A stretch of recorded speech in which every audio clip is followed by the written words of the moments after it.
night balls. I'm gay, I like boys. I kidnap autistic kids. Hey yo, what the fuck? I'm gay.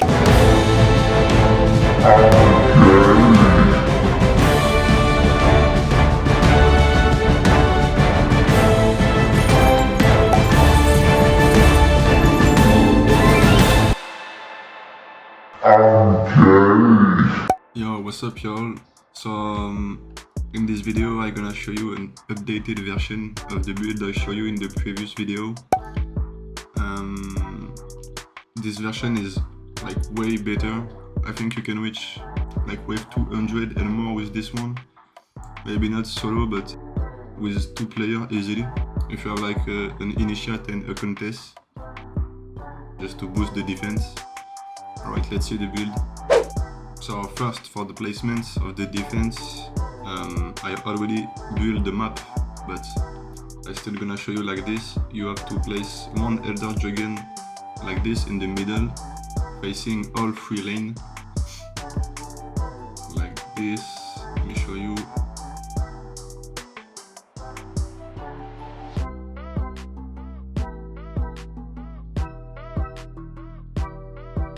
And we place 6 dragon nests around the Elder Dragon, like this, 2 on this side and 4 on this side. Let me show you the relic quickly. On the dragon nest I have defense rates, anti-orc, anti-chaos, but you can easily replace anti-orc by anti-melee. It's more adapted for the survival mode, I think. And I use destruction, mass destruction and power transfer to have the most damage possible. On the Elder Dragon I use unique critical and unique CD servo and motherly instinct. This mod is very important for the dragon. With mass destruction, sorry, all for one and flare up. I still don't have the shard gilded, so I mean in all the build that I'm gonna show you right now, you can optimize way more the defense. This build can do way more damage than the damage I have right now. I have some shards that are not gilded. My stuff, my gears on the character is not seated max, so I lose some stat on the pet, you see. I have 50,000 defense power right now, but with a good, a perfect gears you can have like 18,000 easily. So you can optimize this build even more in real, but for now it's okay, I guess.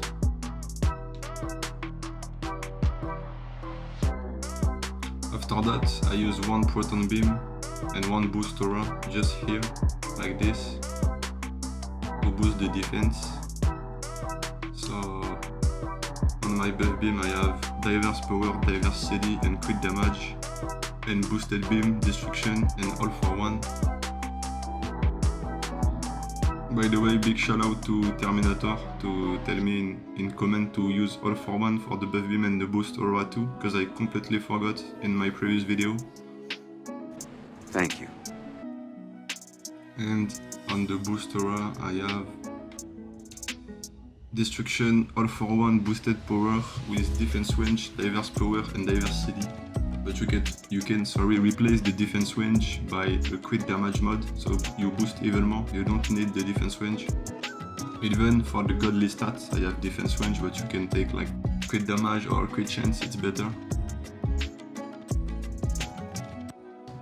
After that I use 1 frost strike to boost the defense. On the frost I have defense rate controller, a lingering frostfire for the control, with range pylon, all for one, destructive pylon. The frost is just here to boost the defense and to add some CC in the setup, some control, you know, so when the mob are come close to the defense, they get freeze by the frost. I use 1 reflect to protect the defense. I have a classic reflect setup.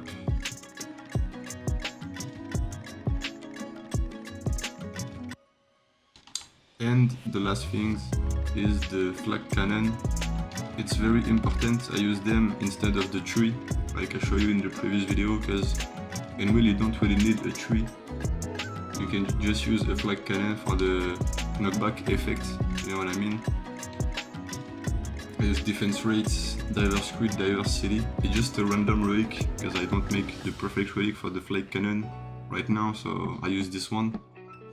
I have defense resist for the godly stat, but it's just because I don't reroll it for the moment.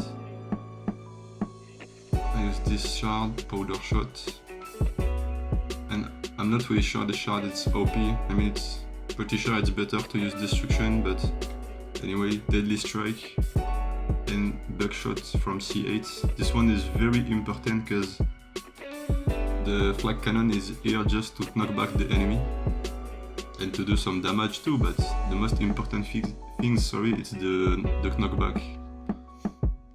So you know, when the Orc Warlord come close, you know, the new mob from C10, even if he make this buff proc, you know, and become invincible and heal himself, he's gonna get knockback non-stop. So we gain time and we have the time to kill him easily without any issue. So this is it for the build. Now I'm gonna show you another thing very important is in the setup. Oh, and I forgot, sorry, the snaking sand just here. On the snaking sand, I use my old Jazer relic. You just need defense rate, tenacity, defense range with deadly strike, vicious strike, and all for one, so you can have the most range possible. And we place it just here in the middle like this. So when you place it in the middle like this, you can reach all 3 lanes like this because you have a lot of range. When a mob gonna comes out and make proc the snaking sand, you know, all the mob in this area are gonna be slow. So yeah, it's pretty OP just for the control. Now the other things really important I want to show you is the initiate, because when you play solo, you just, like I said in the previous video, stay here and boost the defense. Like, I'm gonna show you the stat of the defense quickly. And when it's not boosted, 44, 102, and when I boost,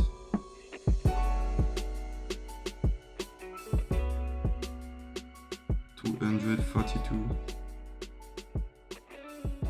And we don't see for the frost, but it's not the most important defense. The most important defense in this setup is the Elder Dragon.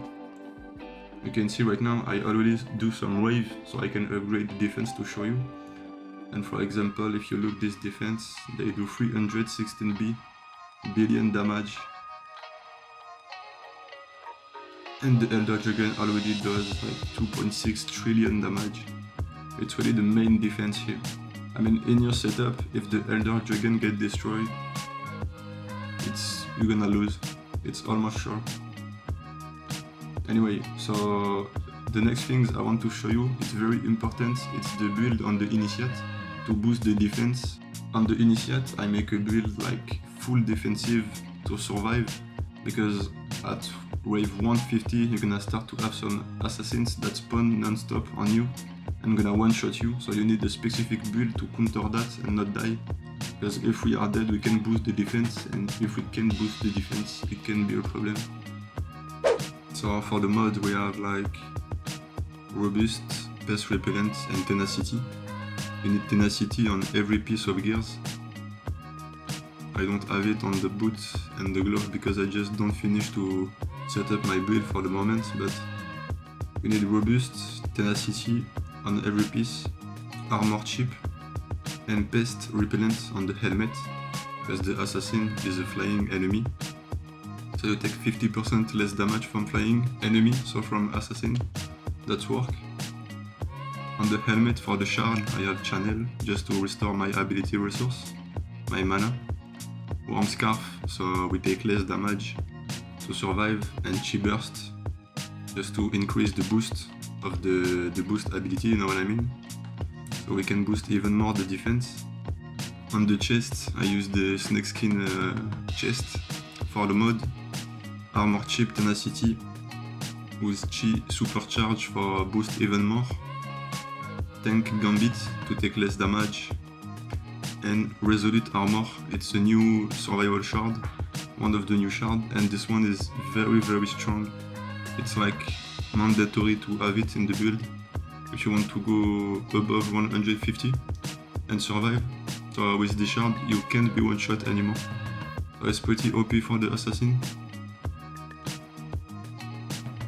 On the glove I just have like construction and double time, but they are really useless. It's okay if you don't have this buff of this shard. It's not useful. I just use them because we have any shard to put on the glove, so we just don't care.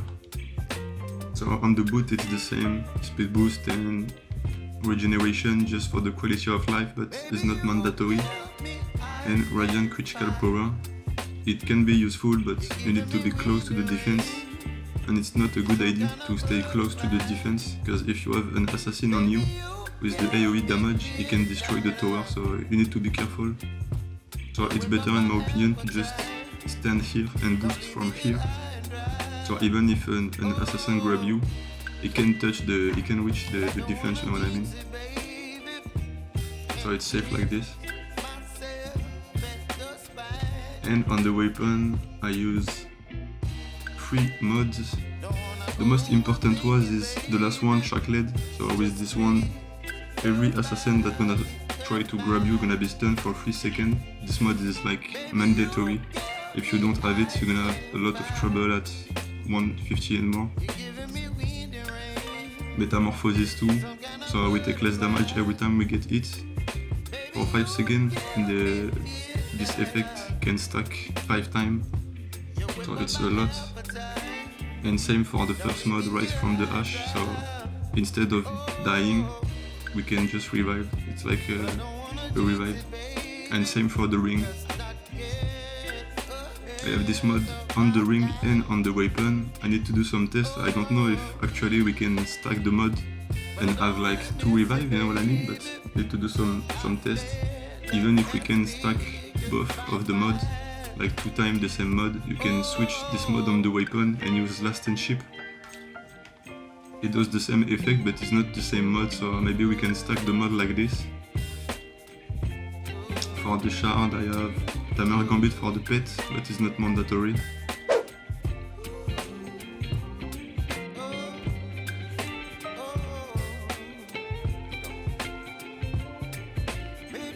Stand your ground. It's one of the new shards of the survival mode too.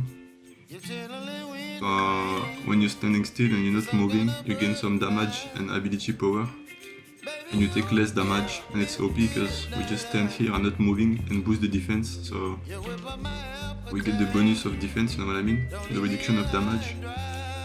And Icy Strike, so even if we attack the enemy, like we're not gonna do a lot of damage because we are built full tanky, but we can still slow them with this shard, so you just stay here, and if you see a boss that come maybe too close to the defense, just shot him, so we're gonna slow the boss. It's more safe like this. By the way, if you're using a Lavamancer to boost, you can use the exact same setup on the Lavamancer, or the mods at least, because you can't use channel on the Lavamancer, but it's not useful. Just use the same setup with the wait a second, with this shard on the helmet to boost the ability of the Lavamancer. So the boost of the Lavamancer give more damage. And use the mod on the weapon. I don't remember the name, but you have one mod on the weapon that you can use that make you regen mana when you are in the ground like this. So you can regen your mana, come back, boost the defense, and go back in the ground like this. They tell me that I'm never gonna make it. They want me to do something that could make sense. They hate when I keep dreaming I'll be famous, but I don't give a fuck, I'ma keep chasing. I got all this potential that's deep inside of me, but they hate when you're successful cause they try to be. They sit there being judgmental because you're trying things, and they just want you to settle and do the right thing. So get a good job, don't slack off. Wake up every morning, make a good impression on your boss. Don't do anything that I wouldn't do, and when you're making money, make sure you don't spend it too soon. Fuck that, I'll do what I wanna do. I got a different path from everyone, and that includes you. Who are you to tell me how to live life? In these times it feels like nobody's right, yeah. So I'ma figure out what else we succeed, and then invest all of my time into that and proceed. I need whatever the hell could make me happy, and I don't think you have a clue what could that be. They tell me that I'm never gonna make it. They want me to do something that can make sense. They hate when I keep dreaming I'll be famous, but I don't give a fuck, I'ma keep chasing. They tell me that I'm never gonna make it. They want me to do something that can make sense. They hate when I keep dreaming I'll be famous, but I don't give a fuck, I'ma keep chasing. I think this life could be special if I get rid of the devil.